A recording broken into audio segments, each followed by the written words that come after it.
S. Chan presents educational video lectures as per the new UGC CBCS curriculum. Absolutely free. Difficult science concepts made easy. Study anywhere, anytime. Humans and other organisms, they have a very close connection between embryo and fetus. Do you know a tube-like structure which is usually cut at the birth? जब babies का जन्म होता है तो उनके naval से निकली हुई एक ट्यूब-लाइक स्ट्रक्चर को अक्सर कट किया जाता है और उसको कुछ दिन तक इन्फेक्शन से बचाए रखना होता है. What that structure is called and what your navel does during your embryonic lifetimes.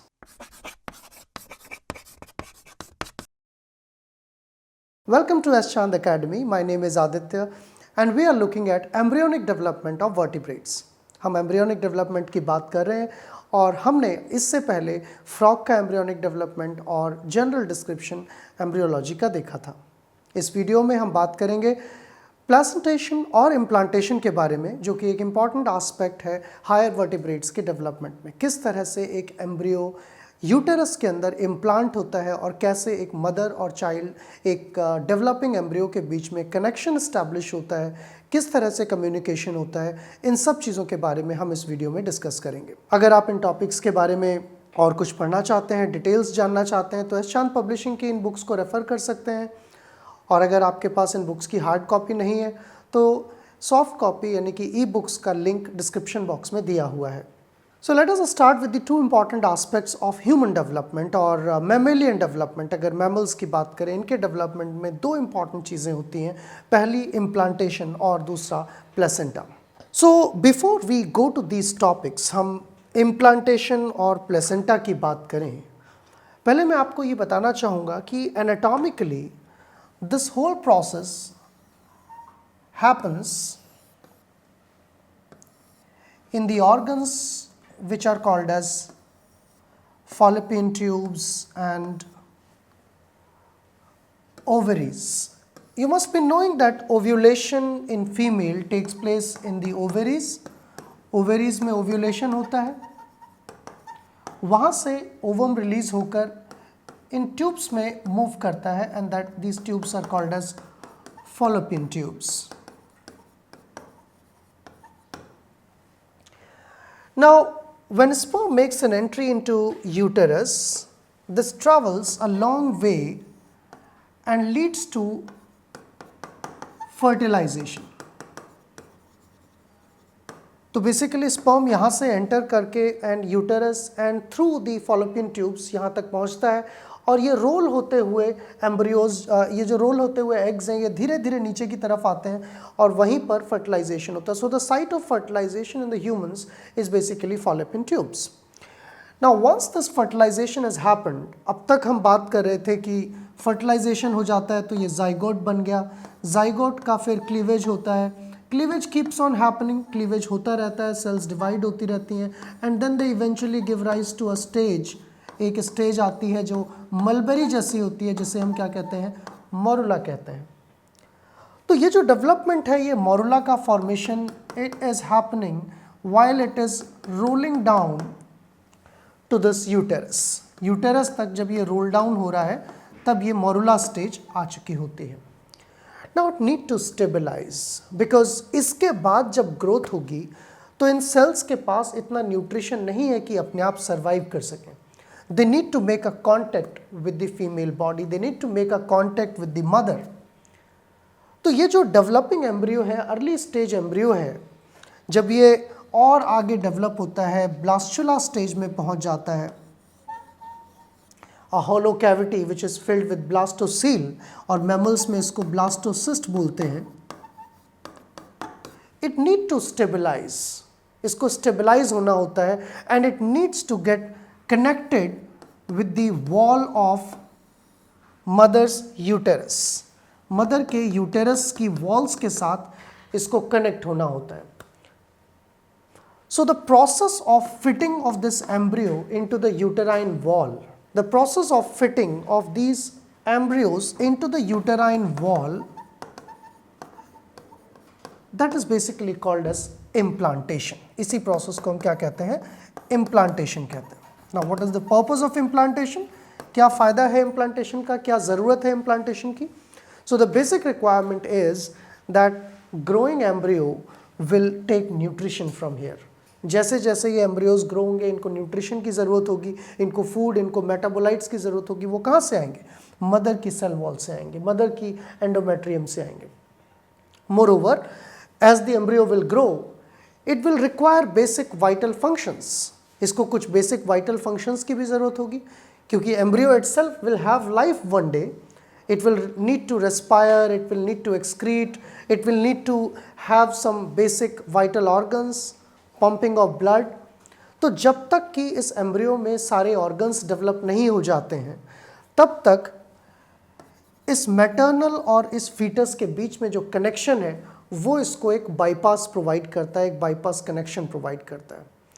And that connection will be, we will see that it is called as placenta. तो हमारा जो इस टॉपिक का डिस्कशन है वो इन्हीं बातों पर है कि आखिर ये इम्प्लांटेशन कैसे होता है, क्यों होता है, इसका क्या एडवांटेज है, और ये जो कनेक्शन बन रहा है, जो कनेक्शन सेटअप हो रहा है जिसको हम प्लेसेंटा कहते हैं, इसका स्ट्रक्चर कैसा होता है, कितने टाइप्स होते हैं और इसका बेसिक फंक्शन क्या होता है मैमल्स के अंदर. So I hope you are clear with these 2 points. One is implantation. Implantation is the process of attachment of early embryos into the uterine wall. It is a feature of internal fertilization. It won't be found in the previous video that we have seen in case of the frogs. Frogs में जहाँ external fertilization होता है वहाँ इस तरह की चीज़ें नहीं होती हैं. This will happen only in the case when internal fertilization will take place. So a lot of organisms, they have a number of layers which are present over the developing embryo. एक developing embryo के ऊपर कई सारी layers होती हैं, and these layers are generally named as amnion, chorion and allantoin. So this is just an schematic which I am showing, that may not be the actual shape of the layers. They might not be encompassing them in a spherical manner. लेकिन जो एक non cellular layer होती है, ए cellular का मतलब होता है उसमें सेल्स नहीं है. एक ए सेलुलर लेयर होती है एक एम्ब्रियो के ऊपर, that is called as amnion. आपने सुना होगा एमनियोसेंटोसिस एक टेक्निक जिससे अर्ली एम्ब्रियोज के जेनेटिक डिफेक्ट्स के बारे में स्टडी किया जा सकता है. तो वो एमनियन जो कैविटी है उसके अंदर फ्लूइड होता है जिसको हम एमनियोटिक फ्लूइड कहते हैं, and that is used for the testing of prenatal or genetic testing of these embryos. इस एमनियन लेयर के बाहर एक दूसरी लेयर होती है that is called as allantoin, and allantoin के बाहर एक और लेयर होती है that is called as chorion. So these 3 fundamental layers which are present surrounding and developing embryo, ये जो surrounding of these embryo, these layers are present, they serve a lot of purposes. They can also act as a cushion or a shock absorber. They can act as material for medium for exchange of material. कई चीज़ों के लिए इनका काम हो सकता है. तो जिन ऑर्गेनिज्म में एमनियन प्रेजेंट होती है उनको कलेक्टिवली हम एमनियोट्स भी कहते हैं. Now as we talk about mammals, अगर हम mammals की बात करें, if you look at reptiles and other vertebrates, there will be primitive layers of allantoin and other layers, but in case of mammals, these layers become much more complex and much more sophisticated, because with the help of these layers, embryo will actually be implanted into the uterus. ये जो embryo है ये uterus के अंदर implant होगा, तो ये layers ही वहाँ मदद करेंगी और इन layers से ही modified structures का formation होगा. So first let us talk about one thing that is called as implantation and its types. अब ये जो implantation होता है ये कैसे होता है, आखिर किस तरह से अर्ली एम्ब्रियो जाकर यूटेरस से बाइंड होता है, इसके बारे में हम बात करेंगे. So there are basically 3 modes of implantation. Embryo 3 तरह से इम्प्लांट हो सकता है यूटेरस के अंदर. अगर हम इनके टाइप्स की बात करें तो हम देख सकते हैं कि ये इनर सेल मास है और ये जो आउटर बाउंड्रीज आप देख रहे हैं, this might be representing uterus. ये यूटेरस को रिप्रेजेंट कर रहा है इन ऑल द 3 केसेस.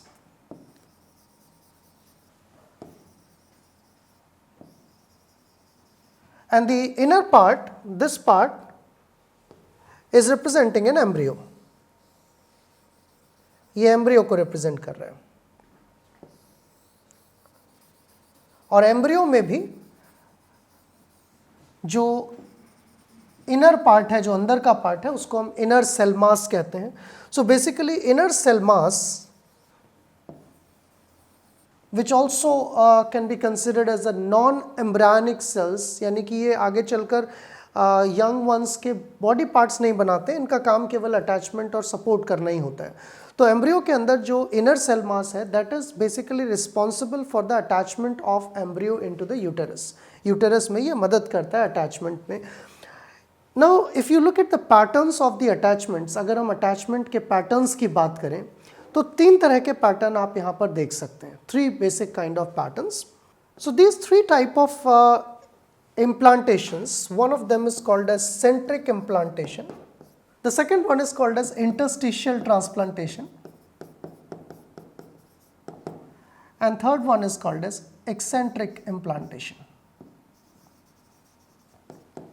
ये 3 तरह के implantations अक्सर देखने को मिलते हैं। So what is the basic difference between these implantations? इनमें क्या basic difference है अगर आप notice करेंगे?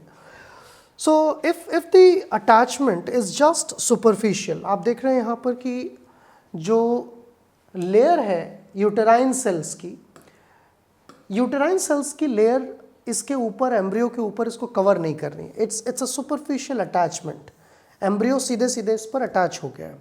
लेकिन इस केस में अगर आप देखें तो जो यूटेराइन लेयर है वो एम्ब्रियो के चारों तरफ उसने उसको समेट लिया है अपने अंदर, यानी कि जब ये अटैच हुआ, अटैच होने के बाद जो एम्ब्रियो की सेल्स थी, जो यूटेरस की सेल्स थी, यूटेरस की सेल्स ने इसको पूरा कवर कर लिया और ये एम्ब्रियो इसके अंदर एम्बेड हो गया एक तरह से। तो इंटरस्टिशियल और सेंट्रिक में यही डिफरेंस है। सेंट्रिक में केवल एक सुपरफिशियल अटैचमेंट हो रहा है and this can be seen in a number of carnivores, जैसे डॉग, इनफैक्ट मंकीज़ में भी इस तरह का अटैचमेंट इम्प्लांटेशन देखने को मिलता है।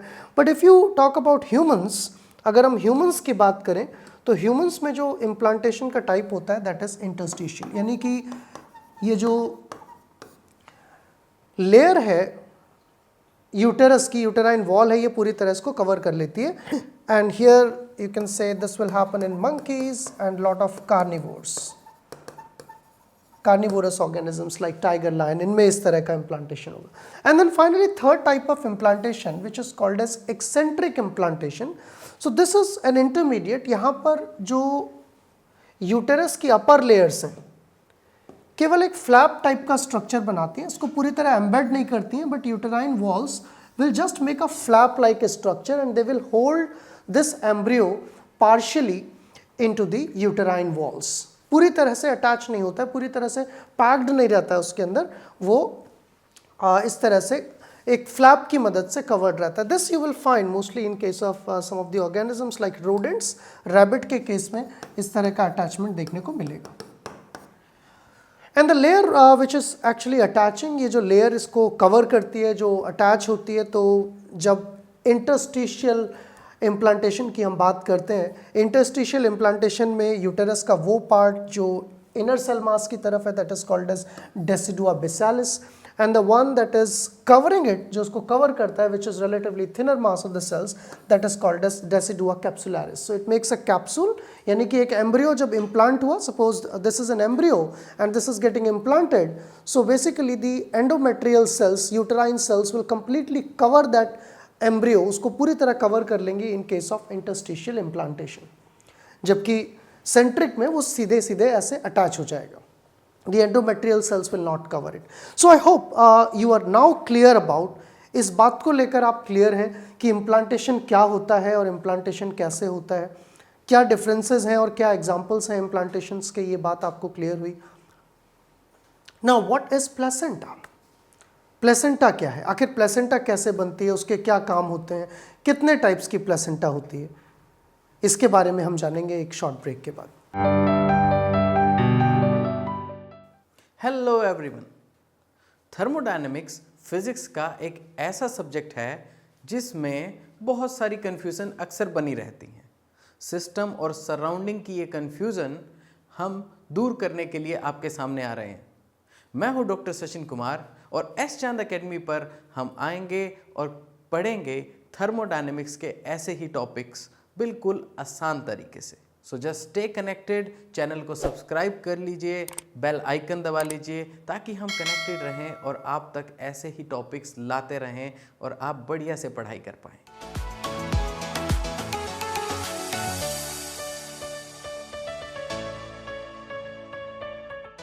Welcome back to Ashant Academy.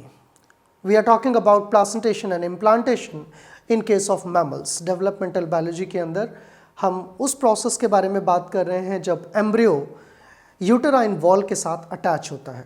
Break से पहले हमने इम्प्लांटेशन की बात की थी। हमने देखा था कि इम्प्लांटेशन कैसे होता है और उसके क्या टाइप्स होते हैं। मैमल्स में जो एम्ब्रियोनिक लेयर्स होती हैं, जिनको आप एक्स्ट्रा एम्ब्रियोनिक लेयर्स भी कह सकते हैं, एम्ब्रियो जिन मेम्ब्रेन्स में या जिन लेयर्स के अंदर छिपा हुआ होता है, जिनमें कवर्ड रहता है, उन लेयर्स में 3 इंपॉर्टेंट लेयर्स थी जिनके बारे में हमने बात की थी। One was amnion which is immediately surrounding the embryo, and that is acellular layer, which is followed by allantoin and chorion layer. In some cases the allantoin may be cellular, in some cases it is acellular. Mammals के case में वो acellular होती है। तो ये जो layers हैं, they collectively they form a close contact of the blood vascular system between mother and the growing embryo. जैसे जैसे एम्ब्रियो बड़ा होता है उसको न्यूट्रिशन सप्लाई करने के लिए एक क्लोज कॉन्टैक्ट एस्टैब्लिश होता है। So there is a network of capillaries which originate from the maternal uterine walls and they supply oxygen, they supply nutrients, they supply a lot of things to the embryo. लेकिन एक बात यहाँ ध्यान रखने की और भी है कि अगर मदर और फीटस के बीच में क्लोज कॉन्टैक्ट है, एक कनेक्शन सिस्टम बना हुआ है, तो don't you think toxins, pathogens, they can also enter into the embryos? That's right. हालांकि ये कनेक्शन इतना कंट्रोल्ड होता है, इतना टाइट होता है कि कुछ अनवांटेड चीज़ें एम्ब्रियो तक ना जा पाएँ, लेकिन फिर भी जो छोटे मॉलिक्यूल हैं, करीब करीब 500 डाल्टन से छोटे मॉलिक्यूल जो हैं, they can easily pass through that placenta. तो इसलिए कभी कभी अगर if mother is infected with HIV, child can also be affected. If mother is consuming alcohol, child can the growing embryo can have alcohol. Even it has been found, अगर narcotic drugs किसी female ने consume की हैं, the young ones will already be addicted to them. वो already addicted हो जाते हैं। एक बहुत ही पॉपुलर एग्जाम्पल एक ड्रग का मैं यहाँ पर देना चाहूँगा जो शायद आपने सुना भी होगा, a drug called thalidomide. Thalidomide Europe में डेवलप की गई एक ड्रग थी जो प्रेग्नेंट लेडीज़ को अर्ली मॉर्निंग सिकनेस जो सिम्टम्स होते हैं, नोजिया, वॉमिटिंग, उन सिम्टम्स को क्योर करने के लिए दी जाती थी। लेकिन ये जो बैरियर है दोनों के बीच में, ये जो कनेक्शन है दोनों के बीच में, ये इतना स्ट्रॉन्ग नहीं है कि उन ड्रग्स को रोक सके। तो जो थैलिडोमाइड ड्रग, जब females when they consume that drug, it eventually reached embryos and it led to the impairment in the development. इससे डेवलपमेंट ही नहीं हो पाया, उन यंग वंस के लिम्स डेवलप नहीं हो पाए, यानी कि हाथ और पैर इसकी जगह छोटे छोटे फ्लिपर्स जैसे बन गए, and those individuals were not even having limbs. So that created that affected a very large population. Eventually that drug was taken back. That phenomena is called as teratogenesis.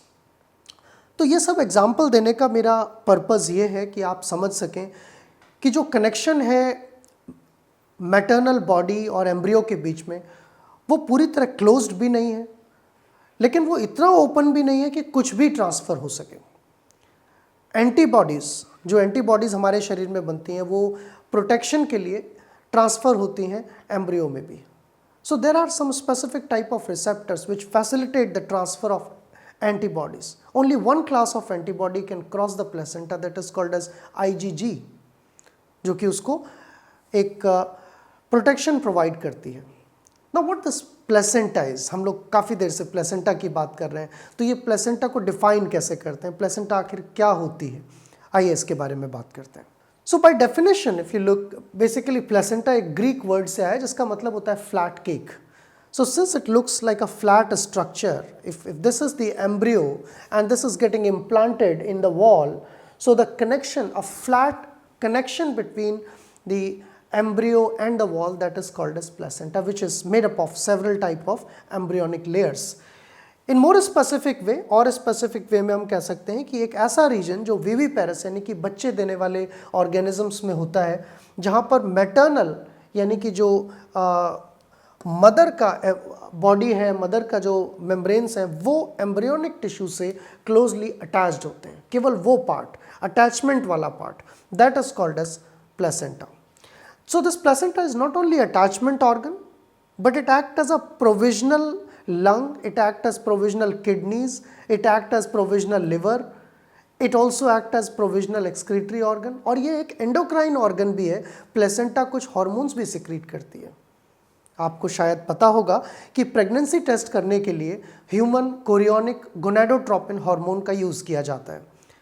Eventually जब fertilisation होता है उसके कुछ दिन बाद से ही implantation के बाद इसका सिक्रीशन स्टार्ट हो जाता है, एंड बाय द 60th और 72 days of fertilization, when the chorion and membranes are established completely, the level of HCG is quite high and it can be detected in urine.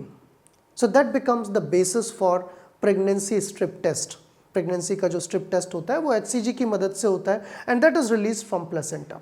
तो placenta का आप real life में भी use करते हैं, you use that in medical diagnosis.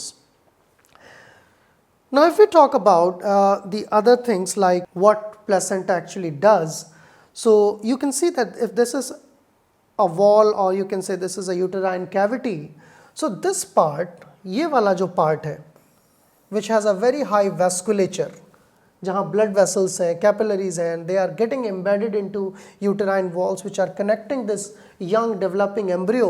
So this part is basically placenta, and an extension of placenta, ये जो placenta एक cord की तरह इस बेबी के navel से जुड़ा हुआ है। You know, you have navel in the stomach, जो नाभि होती है, तो वो navel जो है young one में, that is actually a connection or a tube which is linking the placenta with the embryo, and this is responsible for all the exchange between mother and the embryo. At the time of birth, this cord or this cable is cut. This is named as umbilical cord, and gradually the tissue gets dried up and you have a mark remaining which appears as navel. So I hope you are now clear about what placenta is and how it looks like, कहाँ पर placenta present होती है. We can now look at classification of placenta types. अगर हम placenta को classify करने की कोशिश करें कि कितनी तरह की placenta होती है, तो कई क्राइटेरिया है placenta को classify करने के लिए। जैसे एक जो तरीका है कि किस जगह से, किस मेम्ब्रेन से ये ओरिजिनेट हुई है, उसके बेसिस पर प्लेसेंटा को दो टाइप्स में डिवाइड किया जा सकता है। आपको ध्यान होगा, हमने लेक्चर के शुरू में बात की थी कि एम्ब्रियो के चारों तरफ कुछ लेयर्स होती हैं, amnion, allantoin, chorion. So which layer is contributing to the development of that connection और establishing that connection, that decides the basic origin. One, it can be choriovitelline placenta, यानी कि जो ये कनेक्शन एस्टैब्लिश हुआ है, जो बहुत सारी कैपिलरीज और ब्लड वेसल्स बनी है मैटरनल सरफेस यानी कि एंडोमेट्रियम या यूटेराइन वॉल के साथ, अगर ये डेवलप हुई है कोरियन लेयर से, then that is called as choriovitelline placenta. And if it is allantoin layer, अगर एलेंटॉइस या एलेंटॉइन लेयर इसने इनर्वेट करके इसने मेम्ब्रेन्स के साथ फ्यूजन किया है, then that is called as chorio allantoic placenta. So this is one way of classifying. आप यहाँ देख सकते हैं डायग्राम में, this middle part is embryo, ये एम्ब्रियो है और इसके चारों तरफ आप लेयर्स देख रहे हैं, एक लेयर, ये जो फर्स्ट लेयर देख रहे हैं दिस इज एमनियन। एम्ब्रियो के चारों तरफ ये जो पहली लेयर है ये एमनियन है। इसके बाद जो दूसरी लेयर है वो एलेंटॉइन है, जो कि इस केस में रिड्यूस्ड है और इस केस में एलेंटॉइन इस तरफ एम्ब्रियो की तरफ एक्सटेंड हो गई है। और साथ ही साथ आप यहाँ पर देख सकते हैं कि there is also yolk sac. So chorion allantoic placenta जो होती है उसमें यॉक सैक कंपैरेटिवली छोटा है, लेकिन यहाँ पर आप देख सकते हैं there is relatively bigger yolk sac. So these are the different layers which are present in embryo, and all together this part, ये वाला जो part है, this is something that is called as placenta. So origin के basis पर placenta को हम इन दो types में divide कर सकते हैं। फर्दर मोर अगर हम और आगे देखें तो अपीयरेंस कैसी होती है, इसकी मॉर्फोलॉजी कैसी होती है, उसके बेसिस पर भी प्लेसेंटा को क्लासिफाई किया जा सकता है कि इसके जो विलाई यानी कि जो इनर्वेशंस हैं, जो पंचर किया है इसने एंडोमेट्रियम को, जहाँ से कनेक्शंस इस्टेब्लिश किए हैं, वो इनर्वेशंस कैसे हैं, वो विलाई कैसे हैं, उसके बेसिस पर हम प्लेसेंटा को कई टाइप्स में डिवाइड कर सकते हैं। जैसे कि एक कहलाती है डिफ्यूज्ड प्लेसेंटा। डिफ्यूज्ड प्लेसेंटा जो कंटिन्यूअस ना हो लेकिन वो डिस्ट्रीब्यूटेड हो जगह जगह पर। सो लेट अस से this is embryo, but placenta is present all over the body of embryo and it is making little bit connections at specific positions, not everywhere. So these connections will be diffused across the entire embryo. This is called as diffused placenta. An example of this will be pig. Pig में देखने को मिलती है diffused placenta. दूसरा होता है कॉटिलिडनरी placenta. कॉटिलिडनरी placenta जो कि कैटल्स में अक्सर देखने को मिलती है, इसमें आप देखेंगे कि embryo is connected with the mother. जो विलाई होते हैं इसके यूटेरस के साथ कनेक्शंस हैं, they are in the form of some thick regions. कुछ थिक रीजन्स कॉटिलिडनरी फॉर्म में बनता है। So just like you have cotyledons in the seed, वहीं से ये वर्ड आया है। डाइकॉटिलिडनस सीड्स में 2 कॉटिलिडन्स होते हैं, ऐसे ही आप यहाँ देख सकते हैं कि कॉटिलिडन की तरह इसका अरेंजमेंट होता है। That's called cotyledonary placenta which is found in cattles. Now if we look at the placenta which are of other types like discoidal and monodiscoidal or bidiscoidal, तो पूरा एम्ब्रियो अलग है लेकिन प्लेसेंटा एक जगह पर है, एक किनारे पर है, डिस्क की तरह. That is called as monodiscoidal. So if you look at this entire human embryo, this will make a contact only at a specific position. एक डिस्क की तरह होगी, इसको हम डिस्क्वाइडल प्लेसेंटा कहते हैं. मंकीज़ में ये डिस्क 2 जगह होती हैं, यानी कि इनका एम्ब्रियो 2 जगह 2 डिस्क से जुड़ा रहता है यूटेरस के साथ. और अगर हम डॉग्स की बात करें तो वहाँ पर डिस्क नहीं बल्कि 2 बड़े बड़े जोन्स होते हैं. The entire embryo has a zone which is making a contact with the maternal walls and that is called as zonary placenta. उसे हम zonary placenta कहते हैं. So this is how we classify the placental types. इस तरह से हम placental types को classify कर सकते हैं. Now finally summarizing the functions of placenta. अगर हम placenta के functions को summarize करें तो जैसा कि हमने देखा, placenta एक mother और fetus के बीच का close connection है और ये connection nutrients का exchange provide करता है. mother से फीटस के लिए जितने भी न्यूट्रिएंट जाने हैं वो उन ब्लड वेसल्स के थ्रू जाते हैं.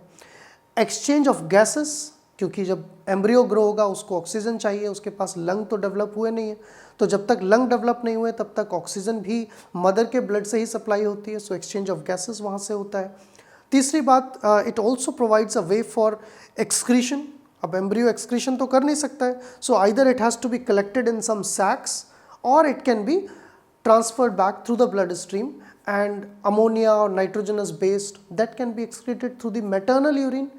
So it also provides a way for the exchange of gases, exchange of nutrition, exchange of material.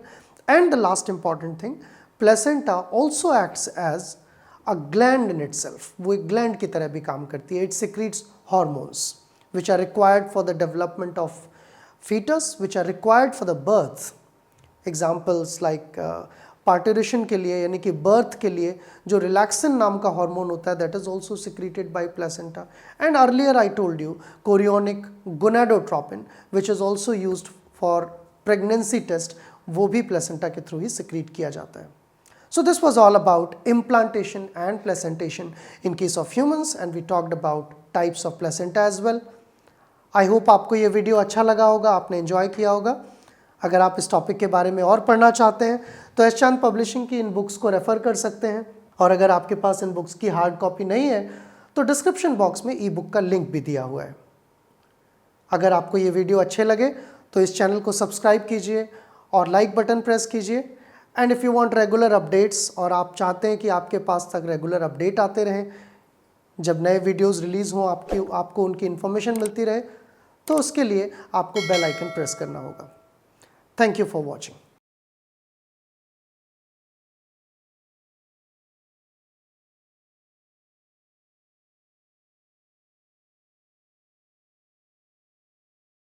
All rights reserved. This video has been prepared for educational purposes only. No part of it may be reproduced or copied without the permission of the copyright holder.